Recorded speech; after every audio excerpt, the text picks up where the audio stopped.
Chapter 7. The spiders were halfway home, just about to enter the crack in the ground that would lead them to the cave, when Jane stopped running. Lady Elmark, I want to poof that witch so bad. See what it's like to be hostile. Kinda fun, kinda not fun. Jane nodded. It's a weird feeling, that's for sure. What should we tell Mum and Dad about what happened today? I don't know, Jane said, shrugging. Maybe we shouldn't tell them. Jake shook his head.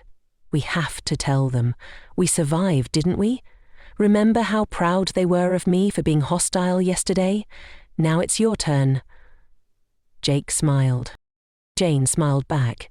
Yeah, you're right. Come on, let's go. When the spiders arrived at their home alcove, they excitedly told their parents about what happened.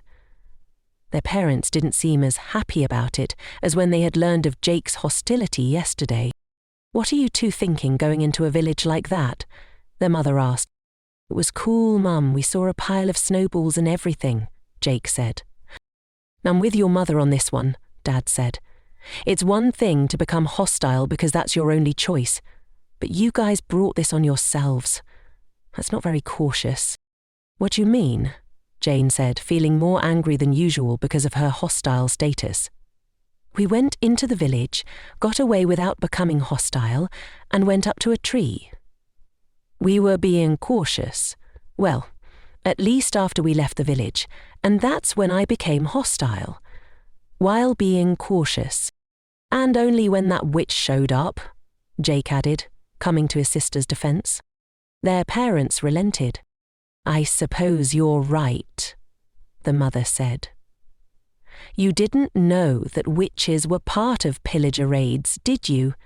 The prince's bears might be your bears after all. The two young spiders shook their heads.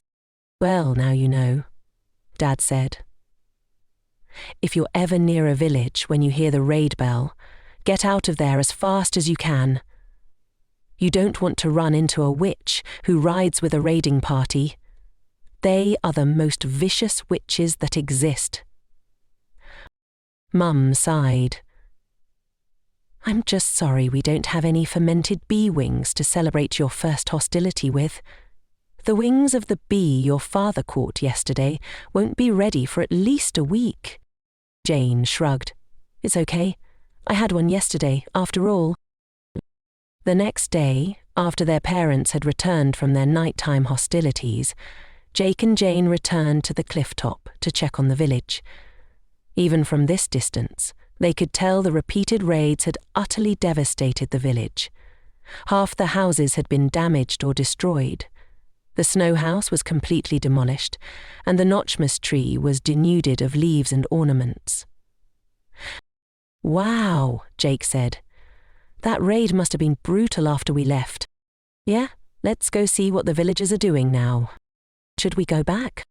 London, Bridget Hill and Poole Street is a pretty spot in London, but if they succeed, at least they'll get their crimes off.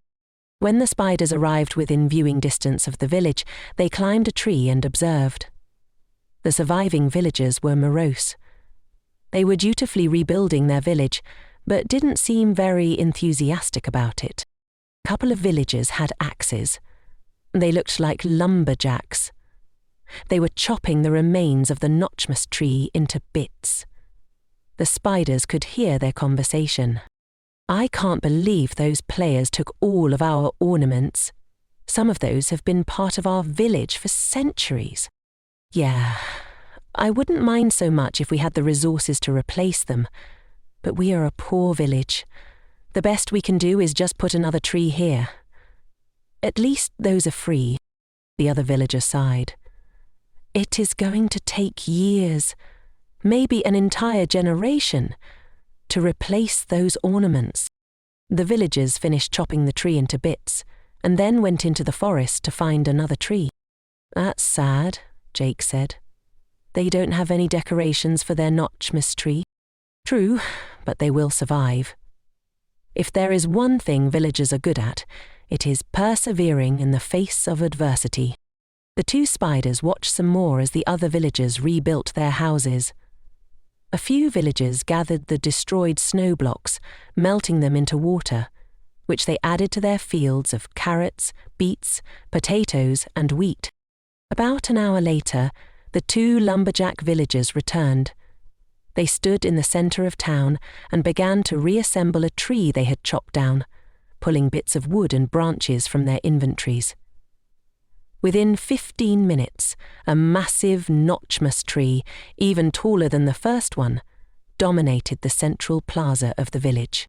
"Well, that'll have to do," one of the lumberjacks said. "It'll be fine. After all, the spirit of the holidays is to share and be with your friends. We can still gather around the tree and sing songs and stuff." "I suppose you're right. Come on. Notchmas is tomorrow. Let's get some rest." "See," Jane said to her brother, "they are fine." "Oh, there we are. I suppose. I just feel bad for them. I feel bad for that kid whose father sacrificed his life for us. Now, he not only doesn't have a nice notchmas tree, but his dad poofed." Jane got a twinkle in all 8 of her eyes. "I just thought of something we can do to help." "What?" Jake was so excited he was bouncing up and down. "Come on, let's get home. Mum and Dad will be able to help us with this."